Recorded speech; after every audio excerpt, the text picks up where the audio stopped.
Hi అండి. ఇప్పుడు మీరు చూస్తున్నారుగా ఇప్పుడు శివాలయం బోర్డు కనిపిస్తుంది కదా! సో, ఇది ఈ ప్లేసు ఎక్కడ అని కంగారు పడొద్దండి. నేను వివరంగా చెప్తాను ఈ వీడియోలో. ఈ వీడియో మొత్తం స్కిప్ చేయకుండా చూడండి. సో, మనం ఇప్పుడు చెప్తున్న ప్లేస్ వచ్చేసి సాలూరు మన్యం జిల్లాలోని ఒక శివలింగం వెలిసిందండి. సో, ఆ ఊరి పేరు వచ్చేసి మంచాడల్స్ అనమాట. సో, ఉమా సహిత గోకర్ణేశ్వర శివాలయం అనమాట అది. సో, ఆ శివలింగం ఆల్రెడీ వెలిసిందనమాట. సో, ఇప్పుడు ఆ శివాలయంకి వెళ్తున్నాం అనమాట. సో, ఇది ఆల్మోస్ట్ పాచిపెంట మండలంకి వస్తుంది. సాలూరు నుండి జైపూర్ కోరాపుట్ వెళ్ళే ఆన్ ది వేలో వస్తుంది అనమాట లెఫ్ట్ సైడ్లో. సో ఇప్పుడు మీరు చూస్తున్నారుగా ఇది వచ్చేసి ఆ టెంపుల్కి వెళ్ళే వే అనమాట. రోడ్ హైవే నుంచి లెఫ్ట్ సైడ్లో వెళ్తున్నాం అనమాట. సో రోడ్ అయితే కొంచెం బాగోదండి. సో ఇంకోటి ఏంటంటే ఎవరు ఉండరు కూడా అనమాట. సో ఆన్ ది వేలో ఇది వచ్చేసి ఆ ఊరు అనమాట. ఊర్లో ఎంట్రన్స్ ఇలా ఉంటుంది. సో ఆ ఊరికి వెళ్ళే రోడ్ అనమాట, టెంపుల్కి వెళ్ళే రోడ్ అనమాట. ఇది రోడ్ అయితే వేసారండి, ఓకేనా. సో మనం మండే వెళ్తే చాలా బెటర్ అనమాట మిగతా రోజులతో పోల్చుకుంటే. సో ఇక్కడ వచ్చేసి ఇది చూస్తున్నారుగా వ్యూ పాయింట్ అనమాట. ఆల్మోస్ట్ మనం టెంపుల్కి వచ్చేసాం అనమాట. ఇక్కడ వెళ్ళగానే మనకు స్టెప్స్ ఉంటాయి. ఒక నంది విగ్రహం ఉండి ఆ పక్కనే స్టెప్స్ ఉంటాయి అనమాట. సో ఇక్కడ మీరు చూస్తున్నారుగా ఈ స్టెప్స్ నుంచి మనం ఆ టెంపుల్కి వెళ్ళొచ్చు అనమాట. మీరు మీద నుంచి చూస్తే ఒకసారి అక్కడ హనుమాన్ టెంపుల్ ఉంటుంది, ప్లస్ శివుడు విగ్రహం కూడా ఉంటుంది అనమాట. క్లైమేట్ అయితే అదిరిపోద్ది అనమాట, ఎందుకంటే ఇది ఏజెన్సీ ఏరియా అనమాట. సో మనకి జనరల్గా మనుషులు అయితే ఎవరు ఉండరు. సో ఒక గ్రూప్ లాగా వచ్చి అందరూ వెళ్తే చాలా బెటర్గా ఉంటుందండి. అది మండే వస్తే బాగుంటుంది, ఎందుకంటే శివుడికి ఇష్టమైన రోజు కదా. సో ఇది వచ్చేసి స్టెప్స్ అనమాట. సో ఇలా వెళ్ళాలి. అక్కడ వచ్చేసి మన శివుడి దగ్గరికి వెళ్ళొచ్చు, ప్లస్ మన శివలింగం దగ్గర కూడా వెళ్ళొచ్చు అనమాట. అది కూడా మీకు చూపిస్తాను. సో ఇది వచ్చేసి నంది అనమాట, చాలా పెద్ద నంది అనమాట ఇది. సో ఇక్కడికైతే వెళ్ళలేము, జస్ట్ మనం చూపిస్తున్నాను అనమాట. సో వ్యూ అయితే చాలా బాగుందండి. సో నేను వెళ్ళింది మార్నింగ్ టైము, బట్ ఈవినింగ్ అయితే అల్టిమేట్గా ఉంటుంది. సో మనం ఫస్ట్ శివుడి దగ్గరికి వెళ్దాం అనమాట. సో చూస్తున్నారుగా ఇవి స్టెప్స్ అనమాట. సో కొంచెం ఎక్కడానికి అయితే ఇబ్బంది పడ్డాం, ఎందుకంటే చాలా హైట్ ఉంటాయి అవి. అక్కడ మీకు ఆల్రెడీ కనిపిస్తుంది చూస్తారా, శ్రీ శ్రీ శ్రీ ఉమా సహిత గోకర్ణేశ్వర గుహ ఆలయం. అంటే అది గుహలో వెలిచిందనమాట ఆ శివాలయము. సో అందుకనే గుహ ఆలయం పెట్టారనమాట.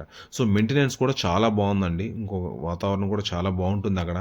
సో ఒక ఫ్యామిలీగా ఒక ట్రిప్ లాగా వచ్చేసి ఆ శివలింగాన్ని దర్శనం చేసుకొని మన ఫుడ్ కూడా తెచ్చుకుంటే కింద తోటలు ఉంటాయి, అక్కడే ఫుడ్ మనం చేయొచ్చు అనమాట. సో మీరు చూస్తున్నారు కదా, నేను కొంచెం కష్టపడైనా మీదకి వచ్చేసాను అనమాట. సో ఆ టెంపుల్ దగ్గరికి, ఐ మీన్ శివుడి దగ్గరికి అనమాట. ఆ శివుడి దగ్గరికి వచ్చేసి ఆయన దర్శనం అయితే చేసుకున్నాను అనమాట. సో చూస్తున్నారుగా ఆల్మోస్ట్ దగ్గరికి వచ్చేసాను అనమాట, శివుడి దగ్గరికి అనమాట. సో శివుడి విగ్రహం ఉంటుంది కదా, చుట్టూ నందులు ఉంటాయి అనమాట ఆ శివుడి విగ్రహం చుట్టూ. సో ఆయన్ని దర్శనం చేసుకొని వీలైతే అక్కడ మనం ఎవరైనా మనం పళ్ళు కానీ దీపం కానీ తెచ్చుంటే అక్కడ మనం పెట్టుకోవచ్చు అనమాట. సో చాలా ఆర్కిటెక్ట్ కూడా చాలా బాగా కట్టారండి డిజైన్గా. మెయిన్ ఏంటంటే చాలామందికి తెలియదు ఏజెన్సీలో ఇలా గుహాలయం ఉన్నట్టు. సో అందుకని చెప్పేసి నేను ఈ వ్లాగ్ చేయడం అనమాట. చూస్తున్నారుగా మీద వచ్చేసి శివుడు అనమాట, ఇక్కడ గణపతి ఉంటుంది, మధ్యలో శివలింగం ఉంటుంది, ఇక్కడ వినాయకుడు ఉంటుంది అనమాట. సో చాలా బాగుంది వ్యూ కూడా. సో ఇంకోటి ఏంటంటే మీరు ఫోటో తీసుకున్న చాలా బాగుంది, ఎందుకంటే స్కై కనిపిస్తుంది, కొండ అనమాట, తర్వాత శివుడు అనమాట. సో నేను ఆల్రెడీ వన్స్ మన ఈ శివుడు దర్శనం అయిపోయిన తర్వాత కింద ఉంది కదా, మన ఆల్రెడీ గుహలో వెలిసిన శివలింగం ఉంది కదా, సో దాని దర్శనానికి అయితే వెళ్ళాలన్నమాట.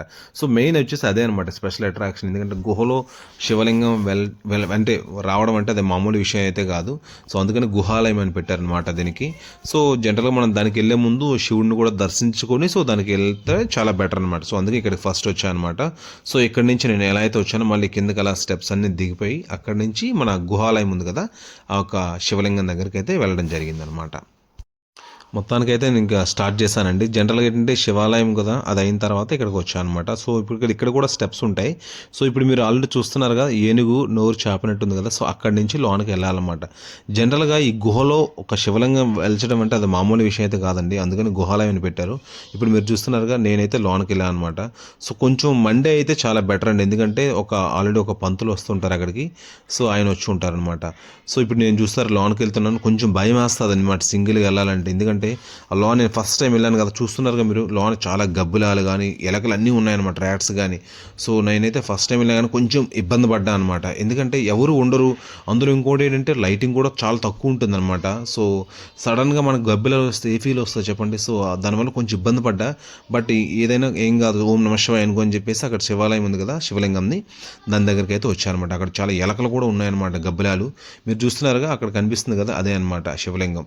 అక్కడ మీద వచ్చేసి ఇంకా వాటర్ పడినట్టు. సో నేను వెంటనే ఎక్కువసేపు అక్కడ టైం అయితే స్పెండ్ చేయలేదండి, ఎందుకంటే ఎవరైనా ఉంటే మన ఉంటే ఏదైనా దీపం కానీ వెలిగించినట్టు లేకపోతే అర్చన ఏదైనా చేయొచ్చు అనమాట.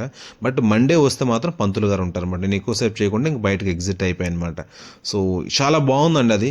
సో నేను అదే అంటున్నాను కదా, ఎవరైనా రావాలనుకుంటే ఫ్యామిలీతో కానీ ఫ్రెండ్స్తో కానీ ఒక టీమ్ లాగా వచ్చేసి వచ్చినట్లయితే సో దర్శనం చేసుకోవచ్చు. మనకు టెన్షన్ అయితే ఉండదన్నమాట. సింగిల్గా వెళ్తే కొంచెం ఇబ్బందిగా ఉంటుందన్నమాట. ఎందుకంటే చుట్టూ అడవిలా ఉంటుంది. సో ఏజెన్సీ ఏరియా కదా, సో మనకు అంత కంఫర్టబుల్గా ఉండకపోవచ్చు అనమాట. సో క్లైమేట్ అయితే చాలా బాగుంది. సో నేనైతే కింద డీటెయిల్స్ పెడతాను అనమాట, ఎలా వెళ్ళాలి, సో ఎవరిని కాంటాక్ట్ అవ్వాలి, సో ఎంత డిస్టెన్స్ వస్తుంది, ఏ ఊరు నుంచి ఎలా వస్తుంది, ఎంత డిస్టెన్స్ వస్తుంది, ఆ డీటెయిల్స్ అన్ని మీకు ఇంత కామెంట్ సెక్షన్లో పెడతానండి. సో వ్యూ అయితే చాలా బాగుందండి. అది చూసుకున్న తర్వాత ఇక్కడ నంది దగ్గరికి వచ్చేసాను అనమాట. సో మెయిన్ 3 ఐటమ్స్ ఇక్కడ. ఫస్ట్ వచ్చేసి శివుడిది అనమాట, తర్వాత శివలింగం, తర్వాత నంది అనమాట. సో ఈ 3 చూసుకుంటే చాలు అనమాట. సో వ్యూ అయితే చాలా బాగుంది. ఫొటోస్ అయితే అల్టిమేట్గా వస్తాయన్నమాట. సో మనం ప్లాన్ చేసుకోవాలనుకుంటే హాఫ్ డే పడుతుంది అనమాట. సో ఇది రావాలనుకుంటే మొత్తం ఈ ట్రిప్ అవ్వాలంటే సో మన ఫుడ్ గట్రా తెచ్చుకుంటే సో ఈ 3 దర్శనం చేసుకున్న తర్వాత కింద తోటలా ఉంది కదా, సో అక్కడ వచ్చేసి ఫుడ్ మనం తీసుకోవచ్చు అనమాట. సో చాలా హ్యాపీగా అనిపించింది అనమాట దర్శనం అయితే చేసుకుని. మేబీ నెక్స్ట్ టైం అయితే నేను ప్లాన్ చేస్తాను పక్కా మా ఫ్రెండ్స్తో. సో అప్పుడైతే కొంచెం ఎక్కువసేపు స్పెండ్ చేయొచ్చు అనమాట. సో మెయింటెనెన్స్ కూడా చాలా బాగుందండి. సో నేనేం చేశానంటే అదంతా అయిపోయిన తర్వాత కిందకు వస్తుంటే కొంతమంది పిల్లలు ఉన్నారనమాట, ఆ ఊరు గ్రామస్తులు అనుకుంటా. ఒక అబ్బాయిని అయితే అడగడం జరిగిందనమాట. సో ఏంటి గుడి చరిత్ర ఏంటంటే ఆ అబ్బాయి కూడా వివరంగా చెప్పాడనమాట. సో ఆ వీడియో కూడా మీకు ఇప్పుడు అప్లోడ్ చేస్తాను దీంతో పాటు ఎక్స్టెన్షన్గా. చూడండి ఒకసారి.